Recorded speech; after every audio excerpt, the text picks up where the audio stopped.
ሰው በራሱ እንኳን ማሰብ እንዳይችል ይሄ አድርባይነት እንዲህ ጽፍልቅ አድርጎ ይዞ እንዲህ የሚያንቀሳቅሰን አንድ ጊዜ አብረን ያነደርነው እሳት አብሮ ነው የሚያቃጥልን ታውቃላችሁ። አንተ እንደዋሸ እንደቀጠፍክ እንዳስመሰልክ ብትሞትስ ያ ጡረታ ወጣለሁ ያልከው ጡረታ ሞት ቢሆንስ? ስራው ክፉ የሆነ ሰው ሁሉ ጊዜ ጨለማ ነው የሚወድ። ፊደል የማያውቁ ገበሬዎች ያኖሯትን ምድር በፒኤችዲ እያጠፋናት እንደሆነ አታውቁምና በዲግሪ ተሸፍነን እያጠፋናት። እነዚህ የፊደል እጅግር የማያውቁ ሁሉ ጊዜ እናስተምራለን፣ ሁሉ ጊዜ ድሃዎች እንገላታሉ። ኧረ ተው።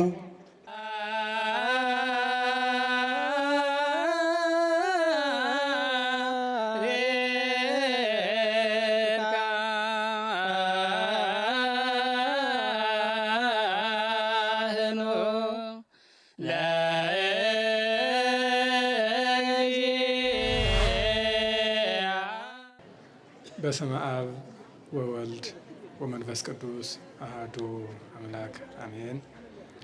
ለቀዳማዊነቱ ጥንት መጀመሪያ ለዳህራዊነቱ ፍጻሜ መጨረሻ የሌለው ቅድመ ዓለም ማእከለ ዓለም ድህረ ዓለም በአንድነት በሶስትነቱ ሲሰለስ ሲቀደስ የሚኖር ምስጋና የባህሪው ቸርነት ግብሩ የሆነ የአባቶቻችን የቅዱሳን አምላክ ዘላለም ሥላሴ ስሙ የተመሰገነ ይሁን።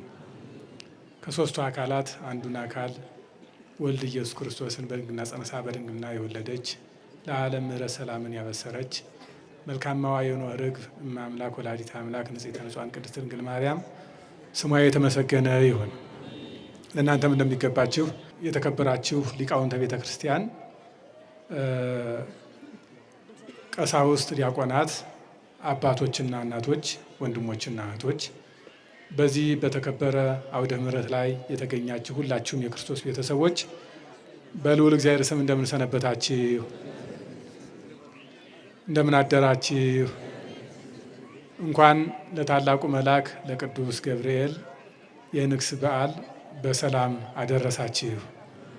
ለዚህ ዕለት ያደረሰን በቸርነቱ በምሕረቱ አደባባይ ያገናኘን ቸር አምላክ የአባቶቻችን የቅዱሳን ፈጣሪ ልዑለ ባሕርይ እግዚአብሔር አሁንም በድጋሚ ስሙ የተመሰገነ ይሁን።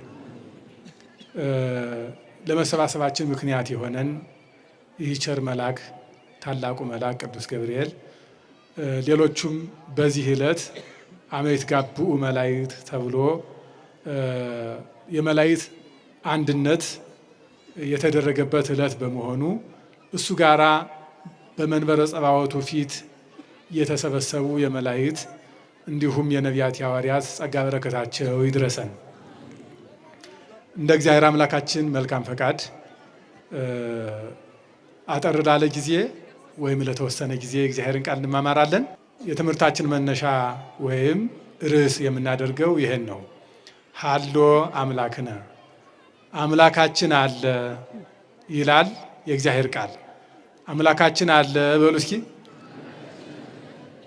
በደንብ ነው እንጂ እስኪ ድገሙት። ይህ ቃል የሰለስቱ ደቂቅ ወይም የሶስቱ ሕፃናት ቃል ነው።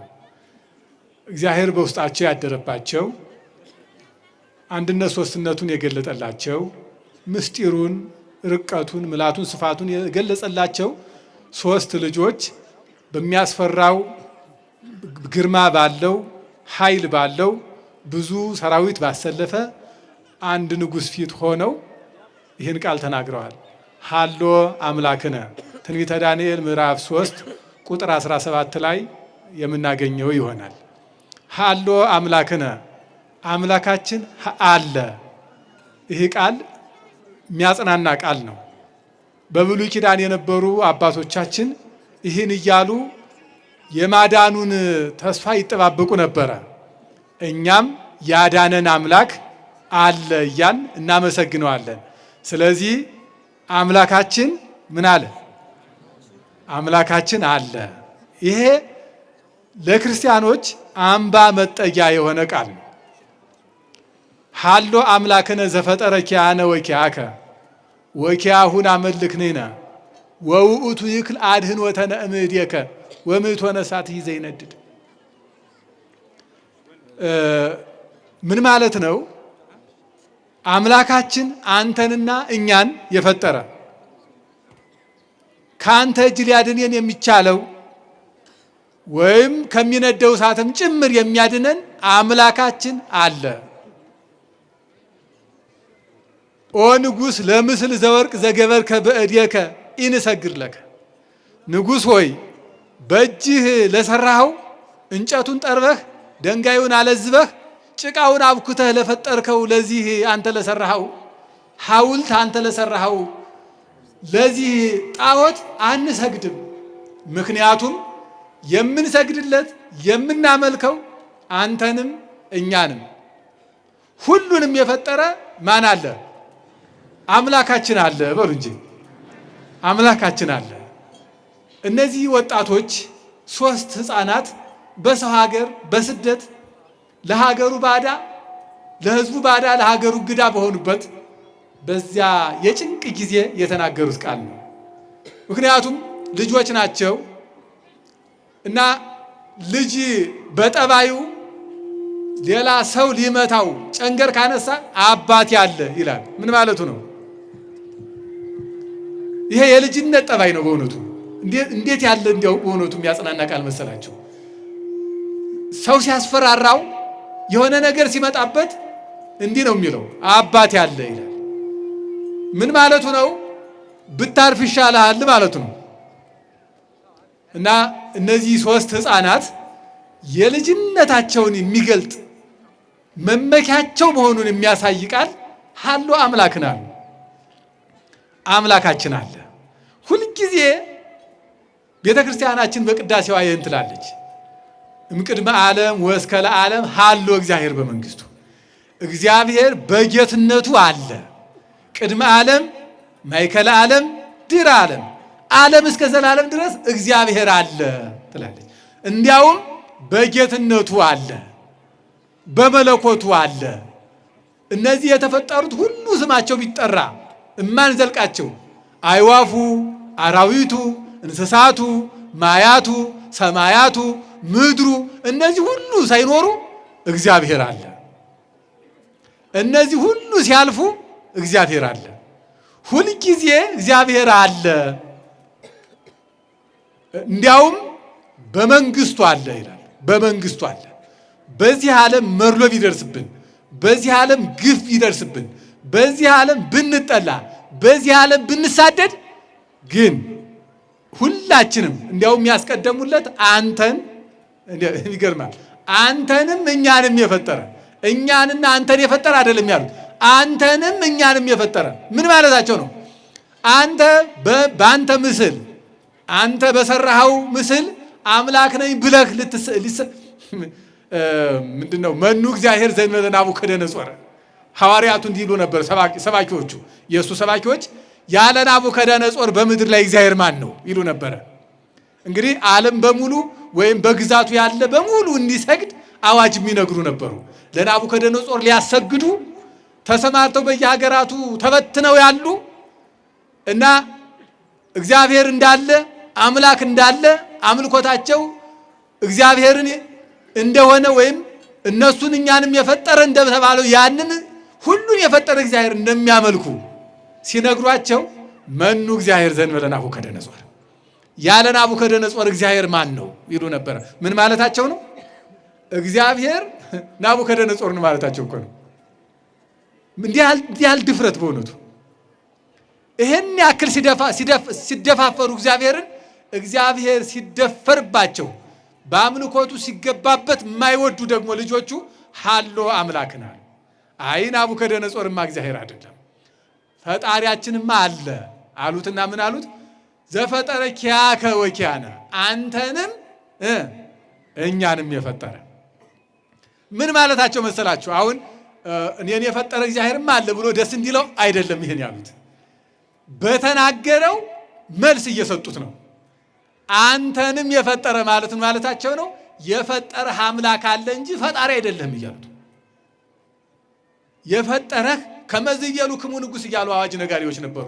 ንጉሱ እንዲህ ይላሉ እያሉ አዋጅ የሚነግሩ ከመዝየሉ ክሙ ንጉሥ፣ አንዱን እኮ ነው እንዲሁ አብዝተው አንቱ እያሉ ማለት ነው። ንጉሱ እንዲህ ይላሉ መኑ እግዚአብሔር ዘእንበለ ናቡከደነፆር ብለዋል እያሉ የንጉሱን አዋጅ ይዘው እንደ ንጉሱ ያጎነብሱ የሆኑ ናቡከደነፆር ሳይወለድ የነበሩ ናቡከደነፆር አምላክ ነው እያሉ ያውጁ ነበር። ናቡከደነፆር ሳይወለድ እኮ ነበሩ እነሱ። እና ናቡከደነፆር ሳይወለድ ማን ይመራቸው ነበረ? ሰማይን ማን ዘረጋው? ምድርን ማን እንዲህ አድርጎ አጽንቶ አስቀመጣት? ነፋሳቱን ማን ያነፍሳቸው ነበረ? አፍላጋቱን ማን ያፈሳቸው ነበረ? ፀሐይ፣ ጨረቃ፣ ከዋክብትን ማን ያፈራርቃቸው ነበረ? ማልትና ሌሊቱ በማን መግቦት ይፈራረቁ ነበረ? ክረምትና በጋ በማን መግቦት ይፈራረቁ ነበረ ቢሏቸው ናቡከደነፆር ሳይወለድ መልስ የላቸውም። ይገርማቸዋል። ግን ያው ይሄ እንጀራ ክፉ ነው፣ ደግሞ ይሄ ስልጣን ሲጨመር ደግሞ አደገኛ ነው። ያንን ብለው እየዞሩ ናቡከደነፆር እግዚአብሔር ነው እያሉ ያስተምሩ የነበሩ ትልልቅ በጣም ታላላቅ ዝነኛ ሰዎች ነበሩ። በዘመኑ ተሰሚነት ያላቸው የሚፈሩ፣ ግርማቸው ማማቸው የሚያስፈራ አቶ ገሌ ወይዘሮ ገሊት የሚባሉ በጣም ታላላቅ ሰዎች ነበሩ። እነዚያ ሁሉ ስለ ናቡከደነፆር እየዞሩ ያስተምሩ ነበር። ናቡከደነፆርን ስለፈጠረ እግዚአብሔር ግን አይናገሩም ነበር። እውነት መናገር በአንደበታቸው አልመጣ ብሏቸው ሐሰት ተሞልተው ሁሉም ይናገሩ ነበር። ናቡከደነፆር ራሱ የሚታዘባቸው ይመስለኛል።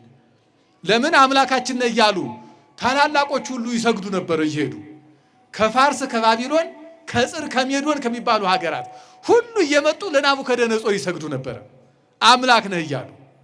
ናቡከደነፆር ሲሞት ማን ሊመራቸው ነው? ናቡከደነፆር ሲሞት ፀሐይ ማን ሊያወጣላቸው ነው? አያውቁም ይሄን። እነዚህ ሶስት ልጆች ግን በአምልኮታቸው የማይደራደሩ በሃይማኖታቸው ድርድር የማያውቁ ነበሩ። አራተኛው ደግሞ ዳንኤል ነበረ። ዳንኤል ጸሎት እንኳን ቢከለከል በምድር ላይ ለ7 ቀን ንጉሱ ላቆመው ሐውልት ብቻ ሰው እንዲሰግድ ከዚህ ሄዶ እንዲጸልይ። እንግዲህ ንጉሱ እኮ ይገርማቸዋል። ይሄን ጣዖት ያቆመው በህልም አይቶ ነው። በህልም እዚያ ሜዳው ላይ ሰናወር የሚባል ሜዳ ላይ ራሱ የወርቅ አንገቱ የብር አንገቱ ደረቱ የብር ወገቡ የብርት እዚህ ደግሞ ጭንና ጭኑ የሸክላ የሆነ ትልቅ ምስል ቁሞ በህልሙ አየ። ያንን ምስል ደግሞ ከታላቅ ተራራ ላይ ደንጋ ወርዶ አድቆ ሲጥለው አይቷል። እንግዲህ ያ የቆመ ምስል እንኳን ሲደቅ አይቷል። ያ እንግዲህ ረቂቅ ምስጢር ነው፣ ጥልቅ የነገረ ድህነት ምስጢር ነው። እሱን ግን አልተረዱም ነበርና ያንን ዳንኤል እንዲተረጉምለት እንግዲህ በተርጉማን ተጠሩ፣ አልቻሉም። ዳንኤል ሂዶ ተረጉመለት። ዳንኤል ሲተረጉምለት የዳንኤል ተርጓሚነት ደግሞ የተበለጥን የመሰላቸው ምን አሉ? ያንን በህልም ያየኸውን ሐውልት አቁመው፣ ስለዚህ በአንተ ግዛት ያሉ ሁሉ እየመጡ ለዚያ ይስገዱ፣ ያንተም ገናናነት በዚህ ይታወቃል። ምክንያቱም ራሱ የወርቅ የተባልክ አንተ ነህ ተብልሃልና ለአንተ ምስል መስገድ ለአንተ መስገድ ነው። ስለዚህ ለአንተ እንዲሰግድ ሰው ሁሉ ይታዘዝ። በዚህ ወዳጅና ጠላትን ትለያለህ። አሁን በእውነቱ የንጉሥ ወዳጆች የሚሰግዱለት ናቸው የማይሰግዱለት? አምላክ ነህ የሚሉት ናቸው አይደለህም የሚሉት? የትኞቹ ናቸው? አንዳንድ ጊዜ መድኃኒት የያዘ ሰው መራራ ነው መቼም መድኃኒት አይደል? እና ጠንከር ያለ ቃል የሚናገር ይሄ አይገባህም የሚል በታሪክ ፊት ያስወቅስም። ይገርማቸዋል። ጠቃሚ ነው። በሽታውን የሚያድን ሰው ወይ መብጣት አለበት፣ ወይ ማገም አለበት፣ ወይ ቀዶም መጠገን አለበት፣ ወይ ደግሞ መራራ ነገር ማጠጣት አለበት። በዚህ ነው መድኃኒት የሚገኘው እንጂ የሚጣፍጥ ነገር በሽታ ይጨምር ካልሆነ በሽታ ሊያድን አይችልም። እና የሚጣፍጥ ደግሞ ውዳሴ ነው። ይሄ ዝም ብሎ አሞጋሽ አወዳሽ እንደዚህ ትክክል ነህ ይሄን ላድርግ ትክክል ነህ። ዓለም ዛሬም ድረስ የምትሞተው በዚህ ምክንያት ነው። በዙሪያው ባሉ መወድስ ደራሾች በቃ ካንተ በላይ ላሳር ነው የሚሉ፣ ካንተ በላይ ነፋስ ነው የሚሉ፣ ይሄን አረክ አበጀህ የሚሉ።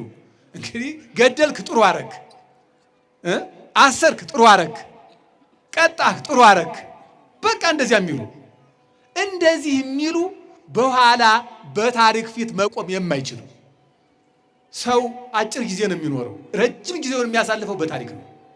በታሪክ አምድ ነው። ይኸው ናቡከደነጾር ክርስቶስ ሳይወለድ 490 ዓመት በፊት የነበረ ነው። ወይም 470 አካባቢ ብለን እንውሰደው። ከክርስቶስ ልደት በኋላ 2000 እንግዲህ 2000ና 2400 በላይ እድሜ አልፎታል። ይኸው አሁን የምንወቅሰው ያን ጊዜ ከፊቱ የነበሩ ሰዎች እሱና እነዚያ መካሮቹ ባጠፉበት ጥፋቱ ነው ዛሬ ድረስ የሚያስወቅሱት። ይገርማቸዋል። ያን ጊዜ አይ ይሄማ የቆመ ሐውልት ምስል ነው ወይም ህልም ነው። ህልም ደግሞ እግዚአብሔር ሊሆን አይችልም። አንተም ፍጡር ነህ። ስለዚህ ፍጡርነትህን አውቀህ አምልኩኝ ስገዱልኝ አትበል አይባልም ብለው ቢያስተካክሉት ኑሮ ዛሬ ማን ይወቅሰው ነበር? ይሄው ዛሬ ድረስ መጻሕፍቱ ይናገራሉ፣ ሊቃውንቱም ይመሰክራሉ። እና ይሄ ናቡከደነጾር ያን የተባለ ጣዖት አቆመ። ሁሉም ሰው እየመጣ ሰገደ። እነ ዳንኤል በመስኮተ ቤት መስገድ ጀመሩ። አይ አምላክ አይደለም እንዴ የምናውቀው ናቡከደነጾር የምናውቀው ሰው እንግዲህ ተማርከው ከኢየሩሳሌም የሄዱ ናቸው። እነዚህ 4 ልጆች 3ቱ ወንድማማቾች ናቸው። ዳንኤል አጎታቸው ነው። የአንድ ሽማግሌ ልጆች ናቸው። እንግዲህ እነዚህ ልጆች በእስራኤል ምድር ዕውቀታቸው ለየት ብሎ የታወቁ ናቸው። በአሕዛብም ሁሉ ጠቢባን ሲሰበሰቡ እነሱን የሚመስል የለም እና በጥበባቸው በዕውቀታቸው መሪነትን ይዘው ይመሩ ነበረ። እነዚህ ስልጣን የተባሉ ቦታዎችን ወይም ደግሞ ዕውቀት የሚጠይቁ ቦታዎችን ይዘው ነበረ። እነሱ ተሰደው መጥተው ተማርከው መጥተው እንግዲህ እስራኤላውያን 70 ዘመን በምርኮ ኑረዋል በባቢሎን። አሁን ይሄ ታሪክ በሚሰራበት ማለት ነው። እና ተማርከው መጥተው ነው በዕውቀታቸው ተወዳድረው አልፈው በባቢሎን ዩኒቨርሲቲ ተምረው በዚያም በዕውቀታቸው ከ10 እጥፍ ከባቢሎናውያን የተሻሉ ነው ተገኝተው ተምረው ጨርሰው ወደ ስራ ሲገቡ ነው የገጠማቸው። ከዚያ ያው ሁሉም እየሄደ ትልቅ ትንሽ የሚባለው አዛውንቱ ሁሉ ባለስልጣኑ ሁሉ ካልሰገድኩማ ናቡከደነጾር መቻ ኖረኛል እያሉ አንዳንዱ በፍርሃት አንዳንዱ ደግሞ ባድርባይነት ብቻ እየሄደ ሲረበረብ ሲወድቅ ሲነሳ እነዚህ 4 ሰዎችም ጋር እና 3ቱ ናቸው ለጊዜው የተገኙ። ዳንኤል በውጭ ሆኖ ይጸልይ ነበረ። እነሱ ደግሞ ከንጉሱ ፊት ቀረቡ። እንግዲህ በዚያ ጊዜ አስቡት፣ እነዚህ 3 ልጆች ናቸው የቀረቡት። ንጉሱ አለ በዙፋኑ ላይ ተቀምጧል። በዙሪያው ሰይፍ ጎራዴ ያዙ እጅግ ለእይታ የሚያስፈሩ በቁመናቸው በመልካቸው ተመርጠው የተሰለፉ አንድ ጊዜ ቢመቱ ሩቅ የሚያስጉዙ አንድ ጊዜ ምት ብቻ የሰውን ልጅ የሚያስቀሩ ተሰልፈው ጦር ጎራዴ ያዟል። አለባበሳቸው፣ አቋማቸው፣ ትጥቃቸው የሚያስፈራ በእነዚያ ፊት ነው እንግዲህ እነዚህ ልጆች የቆሙ 3 ልጆች ቆሙ፣ ተጠየቁ።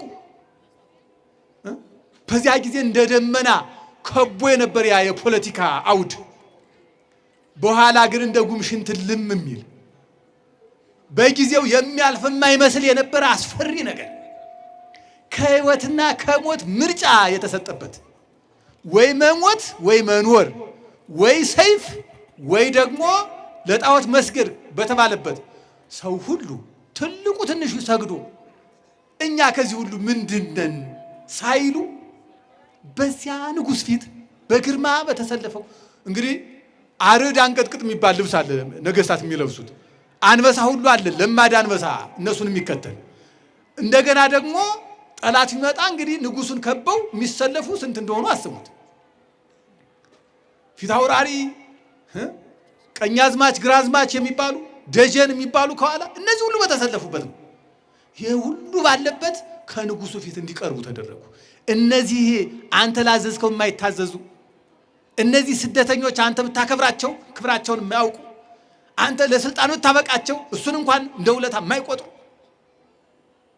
ይሄው ለአንተ ላቆምከው ጣዖት የማይሰግዱ እነዚህ ሞት ይገባቸዋል ተብሎ ተፈረደባቸው።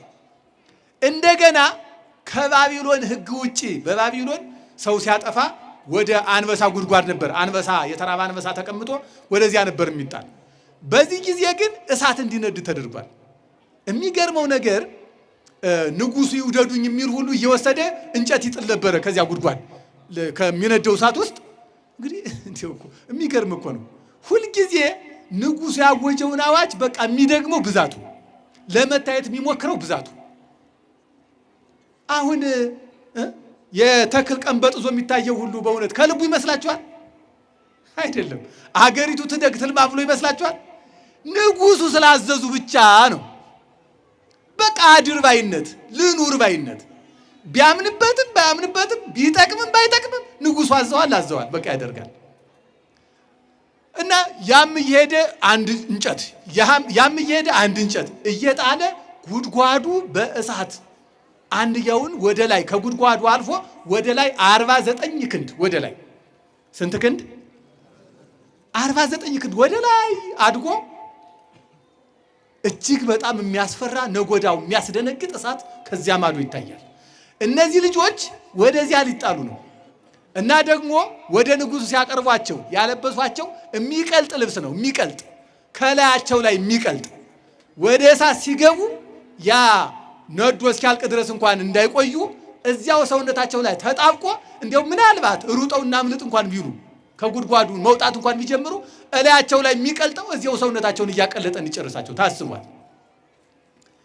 ደግሞ ከዚያ ከጉድጓዱ ውስጥ የሚጣለው እንጨት ቅንጭብ፣ ቁልቋል፣ አጋም እነዚህ የሚባሉ በጣም የሚነዱ እንጨቶች ናቸው። ምክንያቱም ለንጉሡ ለመታየት ነዋ። እንዲያው እኮ ግሩም እኮ ነው። ታስታውሳላችሁ አይደል? በአፄ ቴዎድሮስ ዘመን ወታደሮች ድንጋይ እያመጡ የሚከምሩ የድንጋዩ ክምር ታውቁታላችሁ መቼም በዚህ ደብረ ልውላን መድኃኔዓለም እና ያም እያመጣ ድንጋይ ያስቀምጣል። ያው ድንጋዩ ለወታደር መቁጠሪያ እንዲሆን ነው። እና አንዱ ትልቅ ድንጋይ ተሸክሞ ፊታቸው ቆመ። እሳቸው ደግሞ አውቆበት ዘወር አሉ፣ አላይዋል እና ወደ ፊታቸው ተሸክሞ ይንገዛገዛል። ለማን ለማሳየት ነው? እና ዝም ብሎ እንዲሁ ተቅመድ ብሎ ሊሞት ሆነ። እሳቸው እስኪያዩለት እዚያ ምን አሉት? አንተ መድኃኔዓለም አይቶልሃል አውርደው አሉት። እኔ ብዙዎቻችን እኮ ለትውልድ ይጠቅማል መድኃኔዓለም ያየዋል ብለን አይደለም። ለዚያም ነው እንዲያው እኛ እንኳን ባሳለፍናቸው እነዚህ 3 የመንግስታት ዘመናት የመሪው አማርኛ ቀጥታ በተከታዮቹ ይደገማል። በቃ በሆነ ዘመን የሚባሉ ቋንቋዎች አሉ፣ በቃ የማይቀሩ ቀጥሎም በነበረው የሚባሉ አሉ፣ አሁንም የሚባሉ አሉ። በቃ ሰው በራሱ እንኳን ማሰብ እንዳይችል ይሄው አድርባይነት እንዲህ ጽፍልግ አድርጎ ይዞ እንዲህ የሚያንቀሳቀሰን ያጣል። አንዳንድ ጊዜ ሰው በሰው አይምሮ ሊያስብ እንዳልተፈጠረ ማወቅ ያስፈልጋል። በእውነቱ ለእያንዳንዳችን የተሰጠን ማሰቢያ ለራሳችን ነው። አንደበትም የተሰጠን ለእያንዳንዳችን ነው እንጂ በሰው ሳምባ እንድንተነፍስ አንድ ሳምባ ለሁላችን አልተፈጠረም። አንድ አይምሮ ለሁላችን አልተሰጠም። ለሁላችንም እግዚአብሔር ባለጸጋ ነው፣ አይምሮ ሰጥቷል። ለሁላችንም አንደበት ሰጥቷል። ለሁላችንም ማስተዋያ ልቡና ሰጥቷል። ይሄን ያደረገ እግዚአብሔር የተመሰገነ ይሁን። ይሄን ትተን ግን እንዲያው በሰው አይምሮ ካላሰብን፣ በሰው ልቡና ካላሰብን፣ በሰው ሳምባ ካልተነፈስን ካል በጣም ስህተት ነው። ይሄ ነበረ የሆነው በዚያ ጊዜ። ያማያልፍ የመሰለ እንደ ማይበል እያገሳ የሚመጣ ፖለቲካ ባለበት እነዚህ 3 ልጆች ግን በአቋማቸው ጸኑ እና ሲድራቅ ሚሳቅ ወአብደናጎ ለምስል ዘወርቅ ዘገበርኩ በእዴ ለምን ኢትሰግዱ? ለምንድን ነው እኔ በእጄ ላቆምኩት ለዚህ ሐውልት አብደናጎ ሲድራቅ ሚሳቅ የምትባሉ እናንተ ልጆች፣ እናንተ ሕፃናት ለምንድን ነው ለዚህ የማሰግዱ ሲላቸው ሀሎ አምላክን አሉ።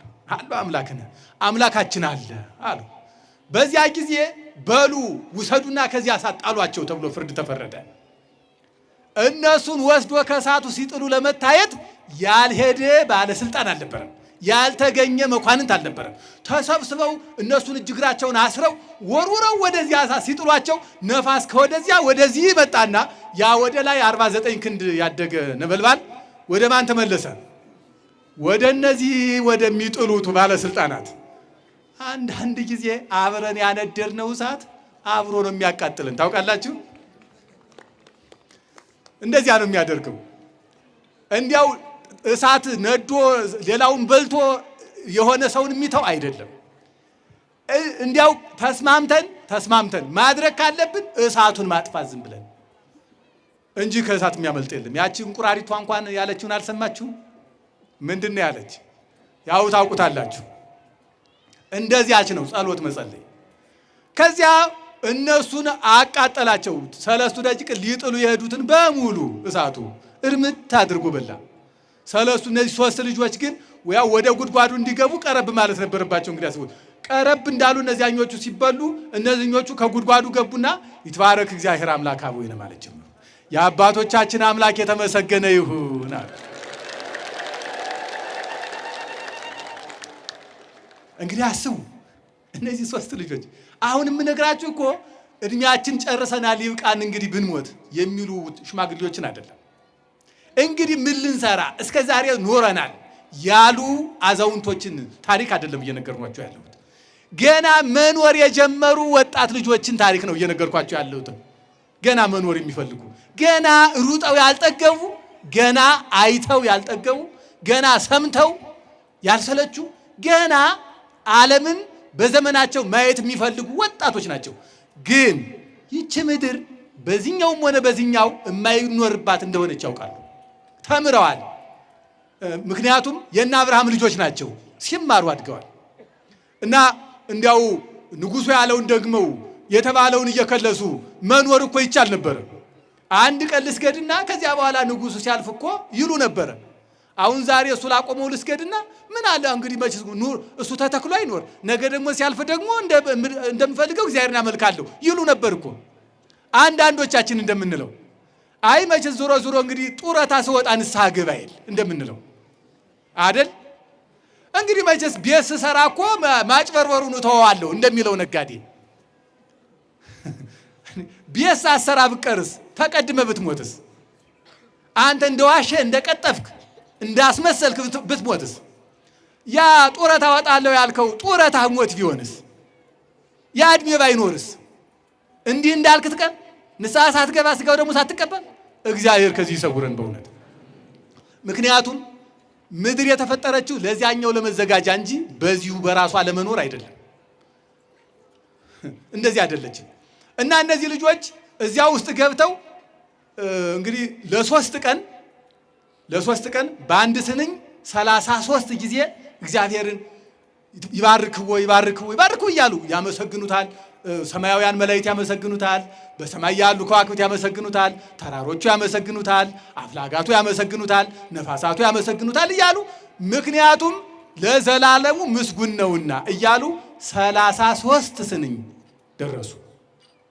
ደግሞ በአንድ ክፍል ደግሞ 6 ጊዜ ቡሩክ እግዚአብሔር ተባረክ እግዚአብሔር እያሉ ደግሞ 6 ጊዜ። ስለዚህ ስድስቱ በስድስተኛው ሺህ አለ ያሉት አምላክ ያድነናል ያሉት አምላክ ሰው ሆኖ ከሰማየ ሰማያት ወርዶ ማዳኑን መናገራቸው ነው። እሳቱ ውስጥ ሆነው 6 ስንኝ አለው አንድ ምስጋና ማመስገናቸው ያ ሃሎ አምላክነ አምላካችን አለ ያሉት በስድስተኛው ሺህ ክርስቶስ ሰው የሆነው 5500 ዘመን ሲፈጸም ነው ማለት ስድስተኛው ሺህ ማለት ነው። አሁን 7500 አይደል ያለንበት 7518 ዓመት ነው ያለንበት አሁን ዓመተ ዓለሙ። አሁን ምን ይባላል? 8ኛው ሺህ ይባላል አይደል? አሁን 8ኛው ሺህ ከጀመረ 518 ዓመት ሆኖታል። ስለዚህ ክርስቶስ የመጣበት ዘመን 6ኛው ሺህ ይባላል። 5500 ዘመን ስለሆነ 6ኛው ሺህ ከጀመረ 500 ዓመት አሳልፎ ነበር ማለት ነው። ስለዚህ በ6ኛው ሺህ ከሰማየ ሰማያት ወርዶ አምላክ ወልደ አምላክ ሰው እንደሚሆን ማሳያቸው ነበር። 33 ጊዜ ደግሞ ያመሰገኑት ደግሞ ጌታችን በዚህ ምድር 33 ዓመት ከ3 ወር ማስተማሩን እየሰበኩ ነበር። እንግዲህ ክርስቶስ ሊወለድ ገና 390 ቀን ቀርቶታል። ዓመት ማለት ነው ቀርቶታል። በዚያ ዘመኑን ወይም 400 በሉት በ400 ዘመን ነው እንግዲህ እንዲያሉ የሚያመሰግኑ ማለት ገና ክርስቶስ ሊወለድ 400 ዓመት ገና ሲቀረው መምጣቱን ሰው መሆኑን መውረዱ መወለዱን የሚናገሩ ሲጀመር ሃሎ እግዚአብሔር አምላክነ ማለታቸው ራሱ እኮ ሃሎ አምላክነ ዘፈጠረ ኪያነ ወኪያሁ ይክል አድኅኖተነ ያ ያሉበት ዘመን የእሳት ዘመን ነው። የሰለስቱ ደቂቅ መታሰር 5500 ዘመን በነፍስ የታሰሩ ሰዎችን ያሳያል። ወደ እሳት መጣልም ዓለም ወደ ሲኦል ይወርድበት የነበረ ዘመኑን ያሳያል። ከዚያ በኋላ በዚያ በእሳት ውስጥ እንዲያያሉ እያመሰገኑ እንዲቆዩ ግን ምክንያቱ ምንድነው ማለት ያስፈልጋልና ይህ ቸር መልአክ ቅዱስ ገብርኤል እነሱ ወደ ጉድጓዱ ሲጣሉ ወደ ነደደው እሳት ሲጣሉ እሱ ደግሞ ከሰማይ ነሳ ትምህርተ መስቀል ያለበትን በትሩን ይዞ እያንቦገቦገ ከእሳቱ በላይ ወደዚያ እሳት አብሮ ወረደ መልአኩ ቅዱስ ገብርኤል። ያንን ነበልባሉ የሰማይ ግማሽ ያክል ያደገውን እሳት በዚያ በበትረ መስቀሉ ነካ ሲያደርገው ሲገባበት ለነሱ እንደ ውርጭ እንደ ጧት ቀዝቃዛ ሆነላቸው። እነዚያኞቹን ግን ያቃጥላል። እሺ ይበቃቸዋል። ቀዝቃዛ የሆነው ለነሱ ነው። በዚያ ውስጥ ሆነው እየተመላለሱ ያመሰግናል። እሳቱ ግን አንድ ነገር በላባቸው። የነዚህን ሕፃናት አንድ ነገር አቃጠለ። ልብሳቸውን አልነካም፣ ሰውነታቸውን አልነካም፣ ምንም አልነካም። አንድ ነገር ብቻ አቃጥሏል። እንዲያው ምንም ይሆን ጥሩ ነው? አቤት የታሰሩበትን ገመድ ብቻ አቃጥሎ ሌላ አልነካም። በሚገርም እኮ ነው። እጅ እግራቸው ታስሮ ነበር ወደዚያ የተጣሉ። ሲበላቸው እንኳን እንዲያው ለጊዜው መቼስ እንዲያው እንዳይከላከሉ አያቸው። አሁን እንዲያው መቼስ መኪና እኮ ሊገጨው መኪናው አይበለው እንጂ ያ ሲኖትራክ መኪና ሊገጨው ሰው ሲመጣበት እኮ እጁን ነው የሚጋርድ አይደል? መኪናው እጁን ይምረዋል። እንዲያው መቼስ ሰው ቢያንስ መጽናኛው የሆነ ነገር ሲመጣበት እጁን ጋረድ ያደርጋል። እሳቱም ቢመጣ እንዲያው እጃቸው እንዲያ እንኳን እንዳይጽናኑ እግራቸውን አስረው ነው የለቀቋቸው። ያ የሚቀልጥ ተብሎ የለበሱት ልብስ እንኳን ሊቀልጥ እላያቸው ላይ እንዲሁ እንደተዋቡበት እጃቸው እግራቸው ለምን የታሰሩበት ገመድ ተፈታ ካላቸው አንደኛው እንዲያው ለምን ይታሰራሉ? እግዚአብሔርን እያመሰገኑ። ሁለተኛው ግን ምስጋና በእግር ቁሞ በእጅ ደግሞ እጅን ዘርግቶ ነውና እጃቸውን ዘርግተው እጃቸውን እንደዚህ ዘርግተው እግራቸውን ቀጥ አድርገው ቁመው ይሄን ምስጋና ይደርሱ ዘንድ ይባርክዎ ኩሉ ግብረ እግዚእ ለእግዚአብሔር የእግዚአብሔር ስራዎች ሁሉ እግዚአብሔርን ያመሰግናሉ ይሉ ዘንድ እጅ እግራቸው ተፈተው ቆሙ በሰላም። እግዚአብሔር የተመሰገነ ይሁን። እንዲህ ለሚያልፍ ጊዜ ነው። እንዲህ ለሚያልፍ ጊዜ ዋሽ ሰው ቢሆንስ? እንዲህ አሁን ስሙኝ በደንብ። እንዲህ ለሚያልፍ ጊዜ ለጣዖት ሰግደው ቢሆንስ? እንዲህ ለሚያልፍ ጊዜ እንዲያውም አንዳንድ ጠያቂዎች እንዲያው ሰለስቱ ደቂቅን ከወደዳቸው ወደ እሳት እስኪገቡ ድረስ ዝም ያላቸው ቡኖ ነው ይላል። ለምንድን ነው ዝም ያላቸው? ያ እሳት ሲነድ በዚያ ግርማ ንጉሥ ፊት ሲቀርቡ ሁሉ ሰው እንደ ክፉ አድራጊ እንደ ሌባ እንደ ወንበዴ ሲያያቸው ያም ይህም ሲጎስማቸው እንዲያው ያ ሲያስፈራራቸው ያኛው ሲገረምባቸው እንዴት ለምን ዝም አለ?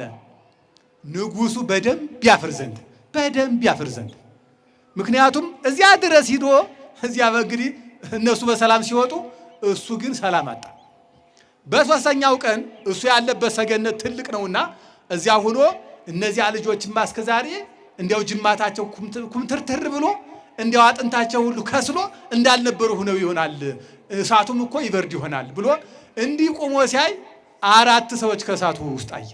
4 እየተመላለሱ እያመሰገኑ በደስታ ደስ ብሏቸው እየዘመሩ። የሐዘን ጊዜ መፍትሄው መዘመር ነው። የእስር ቤት ጊዜ መፍትሄው መዘመር ነው፣ ማመስገን። በያመሰገኑ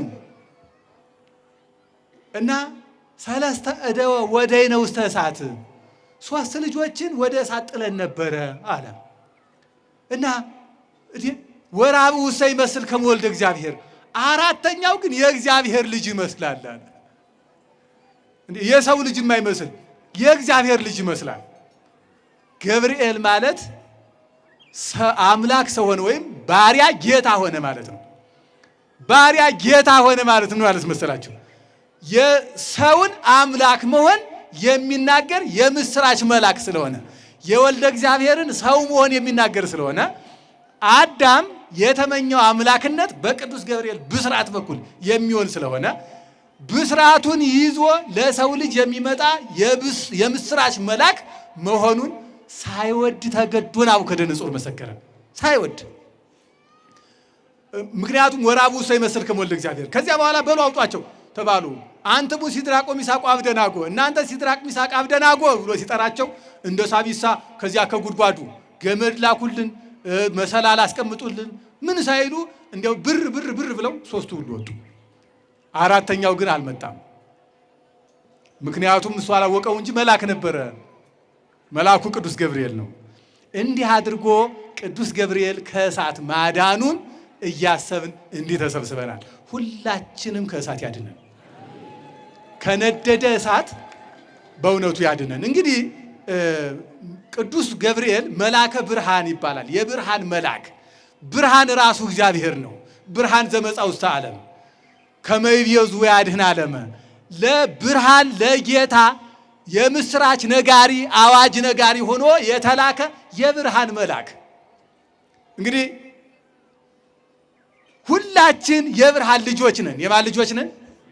የብርሃን ልጆች ነን። ብርሃን ማን ነው? እስመ ብርሃን መጻእ ውስተ ዓለም። ብርሃን ጌታ ወደዚህ ዓለም መጣ። ወአብደረ ሰብእ ጽልመተ እምብርሃን። ነገር ግን የሚያሳዝነው ይሄ ነው። የዮሐንስ ወንጌል ምዕራፍ 3 ላይ ተመልከቱልኝ። አብደረ ሰብእ ጽልመተ እምብርሃን፣ ከብርሃን ይልቅ የሰው ልጅ ጨለማን ወደደ። ምን ወደደ? ምን ወደደ? እዚህማ ዝም ትላለህ፣ ተናገር እንጂ ምን ወደደ? ጨለማን ወደደ። እስመ እኩይ ምግባሩ፣ ስራው ክፉ ነውና። እስመ ኩሉ ዘእኩይ ምግባሩ ይመጽእ በብርሃን፣ ስራው ክፉ የሆነ ሁሉ ወደ ብርሃን አይመጣም። ምክንያቱም ቅዱሳን መላእክት ናቸው እንጂ የብርሃን መላእክት፣ ርኩሳን መላእክት ደግሞ አጋንንት ማለት ነው፣ ወደ ብርሃን አይመጡም፣ የጨለማ ልጆች ናቸው። እና ሰው ከብርሃን ጨለማን ወደደ። ለምን? ስራው ክፉ ስለሆነ። ከመይት ከሰጥቶ ምግባሩ፣ ክፉ ስራው እንዳይገለጥበት። ስራው ክፉ የሆነ ሰው ሁልጊዜ ጨለማን የሚወድ ሰው ለማማት ምንድን ነው የሚወድ? ሰውን ሰው ሊያማ ቤት ዘግቶ ጨለማ ቦታ። ሰውን ሰው ሊሰርቀው ምንድን ነው የሚፈልግ? ጨለማ። ሰውን ለመዝረፍ ምንድን ነው የሚፈልግ? ጨለማ። ስለዚህ የጨለማው የዲያብሎስ ልጅ መሆኑን ከወዲሁ አስመስክሯል።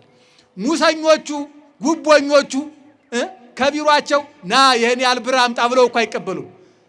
በሌላ ቀና አንተ ቆይ ለነገ፣ አንተ ለዛሬ ሳምንት፣ አንተ ለዛሬ ወር ይሉታል። የማይገባው ዝም ብሎ ሲመላለስ ምን ማለት ነው? አሁን ይሄ የጨለማ ልጅ እግዚአብሔር አምላክ የጨለማ ልጅ ከመሆን ይሰውርን። ምክንያቱም ጨለማ ዲያብሎስ ነው። በሞቱ ደምሰሶ ለሞት በሞቱ ሞትን አጠፋው። ጨለማ ጽልመት ዲያብሎስን አጠፋው ተብሏል። ጽልመት የተባለ ዲያብሎስ ነው። እና እኛ የጨለማ ልጆች ስንሆን ክፋት ስራችን ሁሉ ክፉ ሲሆን ወደ ጨለማው እንሄዳለን። ንዑት አንሶሱ በብርሃኑ እንዘ ብክሙ ብርሃን አንሶሱ በብርሃኑ። ብርሃን ክርስቶስ ሳለሁላችሁ እኔ አለሁና ኑ በእኔ ተመላለሱ ያለ ጌታ እግዚአብሔር ነው። ምኑ በእኔ በብርሃኑ ተመላለሱ። እና በብርሃኑ ኑ፣ ወደ ብርሃኑ ኑ ስንባል እኛ ለምንድን ነው ወደ ጨለማው ምን ሄድ? እንዲያ አንድ እንትን አለ እንዲያው ኑ በብርሃኑ ተመላለሱ ምን ተመላለሱ ኑ በብርሃኑ ተመላለሱ። እንዴት ደስ እንደሚል እናቴ! እንዲህ እኮ ነው። አይ ኑ እግዚአብሔር እኮ ኑ ወደ ብርሃኑ። አረ እኛ ወደ ጨለማው ነው የምንሄድ። ሀሎ አምላክነ ኑ ይላሉ ደግሞ ሰለስቱ ደቂቅ። አምላካችን አለ። እንዲያው ጨለማ ቢበስል ዘመኑ፣ ጊዜው ጨለማ ቢሆን፣ ነገሮች ሁሉ ጭልም ቢሉ ሀሎ እግዚአብሔር አምላክ ነው። አምላካችን አለ፣ ብርሃን ነው እሱ። ኑ እንደዚያ ነው እንዴ! ዛሬ ቀኑም ብርሃን ነው፣ መልአኩም ብርሃናዊ መልአክ ነው። ያዳናቸውም ብርሃንን የወደዱ ናቸው። ከጨለማ ብርሃንን ወደው ወደ ብርሃን ይሄዱ። ስለዚህ የብርሃን ልጆች እንድንሆን የእግዚአብሔር አምላካችን ቸርነቱ ይርዳን። ጨለማ ስንል ምን ማለታችን መስላችሁ? ድንቁርና ማለት ነው። ጨለማ ምንድን ነው? አሁን አይምሮ ድንቁር ያለ ሰው ምን ያውቃል? አሁን ይሄ ዕውቀትንና ድንቁርናን ከፊደል መቁጠር ጋር እንዳታያይዙት አደራችሁ። የፊደል እጅግር እየቆጠረ ስንት ደንቆሮ እንዳለ ብታውቁ። በስንት ዲግሪ በስንት ማስተርስ በስንት ፒኤችዲ የተሸፈነ ድንቁርና እንዳለ መች ታውቀና። በእውነት እንግዲህ አስቡ፣ ፊደል የማያውቁ ገበሬዎች ያኖሯትን ምድር በፒኤችዲ እያጠፋናት እንደሆነ አታውቁምና፣ በዲግሪ ተሸፍነን እያጠፋናት። እነዚህ የፊደል እጅግር የማያውቁ በዚያ ጊዜ የውትድርና ሳይንስ የሌላቸው አድዋ ዘምተው እኮ ኢትዮጵያን ያተረፉ እነዚያ ናቸው። ታውቃላችሁ? በዚያ ጊዜ እኮ ወደ አድዋ እኮ የተጠሩ እኮ አንድ እንኳን ወታደር የለም። ጠቅላላ እኮ ገበሬው እኮ ነው ተሞ ሄደ። ስንቅህን በአህያ ጠባይህን በጉያ ተብሎ ዛሬ እውቀት ተባለ፣ ግን ምንም ጠብ የሚል የለም። እና ጨለማ የተባለ ድንቁርና ነው። ዘያበር ውስተ አልባቢሆሙ ዘያበር ውስተ አልባቢሆሙ ለእለ ይፈርህዎ እስመ ምስሊሆሙ። በልቡናቸው አድረህ እውቀትን የምትሰጥ። ዘያበር ማለት እውቀትን የምትሰጥ ማለት ነው። የሚሰጥ ለእለ ይፈርህዎ እስመ ምስሊሆሙ ከሚፈሩት ጋር ከነሱ ጋር ነው ተብሏል። ስለዚህ ብርሃን ደግሞ እውቀት ነው። አሁንም ጨለማ ማለት ራሱ ጨለማው ይሄ እንደው የሚታየው ጨለማ ብቻ እንዳይመስላችሁ። አሁን በጨለማ ያለ ሰው ይኖራል። እሱ ምንድነው? ወንጌል ተሰብካ ባለችበት በኦሪት የሚኖር ይሄ አሁን በጨለማ የሚኖር ነው። በወንጌል የሚኖር ደግሞ ወንጌል ብርሃን ናት። ጨለማ የተባለች ሲኦል ናት። እሳት እያለ ብርሃን የሌለው እንግዲህ ከእሳት ጋር የማያንቀላፋ ትል የሚኖርባት። ትል በእሳት ይጠፋ ነበር፣ ግን አይጠፋም። ውሃና እሳት በአንድ ላይ የሚኖርባት ሲኦል ጨለማ ናት። ብርሃን የተባለች ደግሞ ገነት ናት። ወደ ብርሃኑ ኑ ሲል ምን ማለቱ እንደሆነ እንድታዩ ነው። ጨለማ የተባለች ገሃነም ናት። ጨለማ የተባለች እናት የልጇን ልቅሶ የማታይበት። ብርሃን የተባለች ደግሞ መንግሥተ ሰማያት ናት፣ ከክርስቶስ ጋር ነግሰን የምንኖርባት። ስለዚህ ወደ ብርሃኑ ኑ ስንባል ምን መባላችን ነው? ወደ እውቀት ኑ፣ ወደ ወንጌል ኑ፣ የእግዚአብሔርን ቃል ስሙ፣ ተግብሩት፣ ወደ ገነት ግቡ፣ መንግሥተ ሰማያት ኑ ግቡ እየተባል ነው። ስለዚህ የጨለማ ልጆች ከመሆን ሰውሮ የብርሃን ልጆች እንድንሆን እግዚአብሔር አምላካችን ልቡናችን ያዘጋጅልን። አሁን በመጨረሻ የምራግራችሁ በእውነቱ ሞትን የታጠቁ ሞትን የተሸከሙ ሰዎች ቢመጡ ማን አለ? ንገሩኝ፣ ማን አለ? ዘራፊዎች ወንበዴዎች ቢኖሩ ማን አለ? አሕዛብ በሰይፋቸው ቢያስፈራሩን ማን አለ? እነዚህ መናፍቃን በጥቅስ ቢያታልሉን ማን አለ? ዘመን የሰጣቸው ዘመን ሰጠን ብለው ወይም ዘመኑ የኛ ነው ብለው ሞት ሊያውጁብን ማን አለ? አምላካችን አለ። እነሱንም ባያውቁት የፈጠረ እኛንም እንደምናውቀው የፈጠረ። ስለዚህ ሁላችንም የፈጠረ አምላክ ሊያድነን ይቻለዋል። ከዚህ ጋር አያይዘው አንዲት ነገር ተናግረዋል።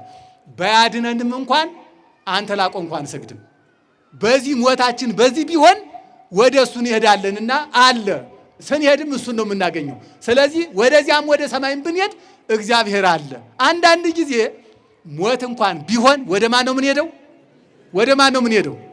ኧረ እባካችሁ እጃችሁን በሙስና አታጨማልቁት። የሰው ገንዘብ ምንም አይጠቅምም። ይሄው ታሪክ ያጠፋል። በእውነቱ ስልጣን ከሆነ ነገ የለም።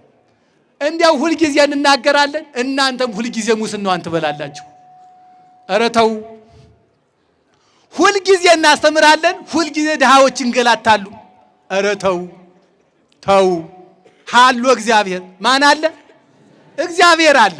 አንተ ቢራ ልጠጣበት በሱ በድሃው ገንዘብ ተቀብለህ እንዲያው እስኪ አስቡት።